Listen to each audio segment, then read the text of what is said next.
This CyberSound episode was recorded in alignment with October Security Awareness Month.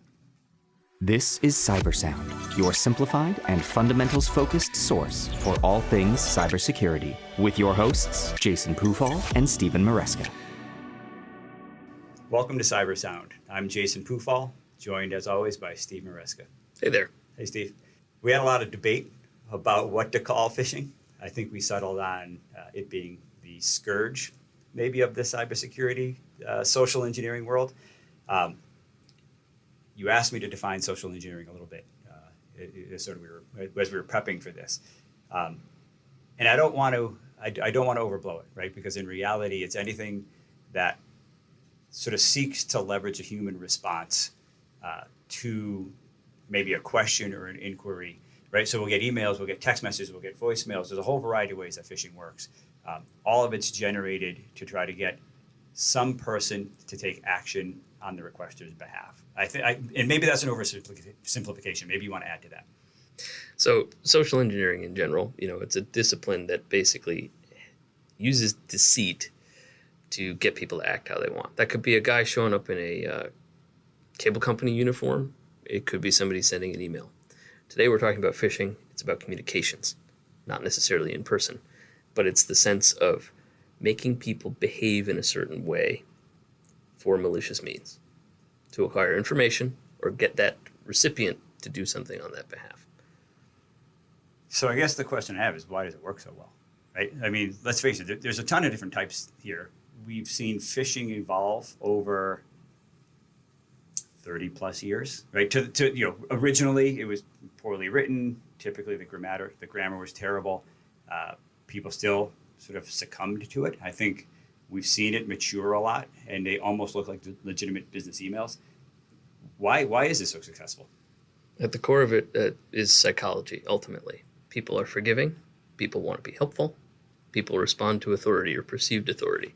Communications, when directed to you as an individual, prompt a response. It's polite to at least try to service the request, even if in some capacity it doesn't make a great deal of sense. People try to be helpful, and if that innate reflex is compounded by fear or urgency, it makes the message all the more successful. And I'm confident that most people listening will have received some sort of phishing communication that in fact aims to do precisely those things. So is your advice to people, don't be forgiving and don't be helpful? Just as with everything in security, trust, but verify. Do your due diligence. Look at what you're receiving. Does it make sense? Is it a reasonable message from someone? Is it the person you normally expect to be communicating on the subject? Use some basic critical thinking to determine whether you're doing something that should be done. And here's the trouble. All of these messages seek to catch us in a moment of vulnerability. That might be at tax time. You're expecting some sort of message from HR or finance regarding your tax return. You're more likely to react to that message because you're primed for it already. So I know you're referring to a specific event that you and I dealt with in the past, right? And what made that interesting was it really did rely on that sense of urgency, right? People received an email that had what appeared to be a screenshot from a legitimate website.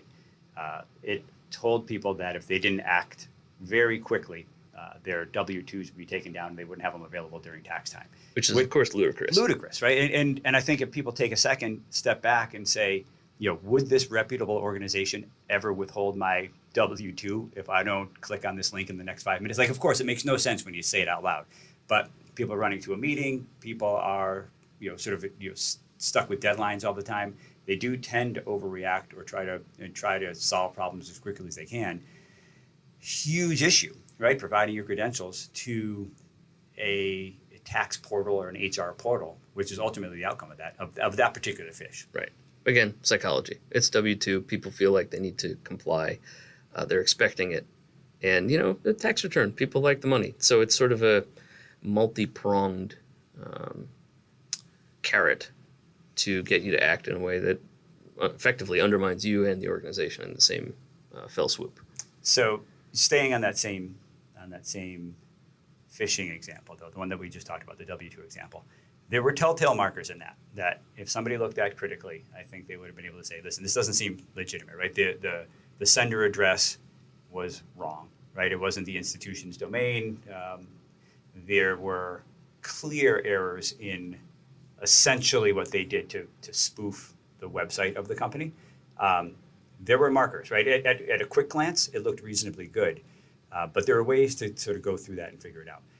I'm intrigued by examples such as some of the text-based phishing that we see nowadays, right? And we received an example, or just before this podcast, actually, somebody pointing out a text they got from their bank that is really short, right? 4 or 5 lines, basically, with a URL to click. There isn't a lot of information in that case to be able to make a qualified decision about whether it's legitimate or not. And I don't, to be perfectly candid, I don't even know sometimes how you make that determination short of not clicking on anything you receive, maybe in a text. Right. I mean, especially when you feel essentially obligation to save your money and your bank's telling you your account's on hold or something to that effect. You're probably going to click, Right. Even if you don't know what it is. There are lots of banks that actually advertise the fact that they communicate in that convenient way.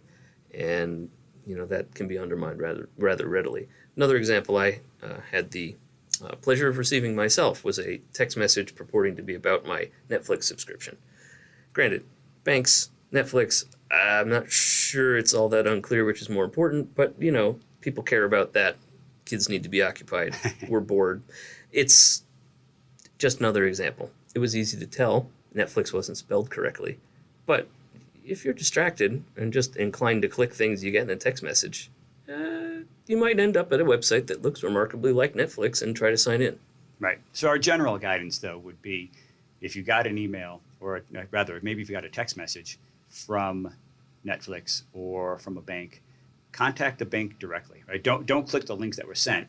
If you're worried about protecting your money, call your bank and say, I received this text message. I'm concerned about the fact that you're placing my account on hold or whatever the case may be. That's an approach that applies to everything. Text messages, emails, voicemails purporting to be from entities of authority. Just call. You probably have the number handy. If not, go look it up online. It's easy to find a reputable source. Question, bottom line. That's the right response to all of this. And people are sent phishing content, right? Texts, emails, whatever the case may be, because it works. Because they do get people when they're unaware. To your point earlier, people do want to be helpful, right? They want to be responsive, even if they feel like what they're receiving doesn't seem right. They've received, they're getting a text message from their CFO who they've never spoken to, asking them to buy gift cards. It doesn't feel right, but they want to be helpful. Right. The best defended business can be undermined by the release of an identity and access control. You give away your password, an attacker can get in bypassing all of the defensive measures that have been put into place at great cost. And frankly, somewhere in the neighborhood of 80 to 90% of all of the incidents we deal with have at least some root in revealing information of this sort via phishing or some other similar means. So it brings us back to a discussion we have all the time, which is your employees are one of the greatest sort of avenues for an attack institutionally, but I think they can also be some of the best allies if sort of educated or trained properly. And we talk all the time about making sure they understand really what threats exist, how to identify phishing emails, how to protect their credentials. The reality is they're that first line of defense for a business, and they need to be trained accordingly. Right. Security awareness in general, that's the aim. It's the requirement to defending against these things, and vigilance is the way we sidestep these problems. But they're easy to fall victim to. I mean, I do this stuff every day, and the reality is I'll get emails where I have to look twice to figure out whether they're legitimate or not, right? And we're in that chain of, individual sends us something and says, can you verify this? And I find I have to stare at it. Like, they've gotten really good, where it used to be kind of child's play to identify, the Nigerian prince who was going to give you the $30 million, right? Those days are gone. And they really are that, in many cases, that initial attack vector for companies being sort of compromised, right? And sort of where attackers then get the credentials and deploy ransomware and some of these other sort of second stage attacks, right? Very often it is the release of credentials through some sort of attack like that by an individual who thought they were doing the right thing. Nobody typically is doing it maliciously. I'm not sure how much else there is to cover about phishing. I mean, it's a pretty straightforward topic. I think our advice here typically is, be mindful of what you receive. Try not to be too helpful too quickly. Certainly don't shirk responsibility, but don't jump at it either. If you're an individual, pay attention to your personal emails. Be critical of something that you receive from a relative who never sends you an email. If you're in a business setting, it's not necessarily likely that the VP of some business division is going to send you a personal email. Both of them are important. You're receiving messages of this sort in each sphere. The same rules apply. So be mindful of what you receive. Don't be too helpful too quickly. And just know that phishing is the scourge of the internet at this point. And as always, we want to thank you for listening. We hope that we found some value in this discussion. Feel free to reach out to us at Twitter at Vancord Security, or follow us on LinkedIn. And of course, subscribe to the podcast at Spotify, Apple Podcasts, or a variety of other locations. Thank you. And thanks, Steve, for joining.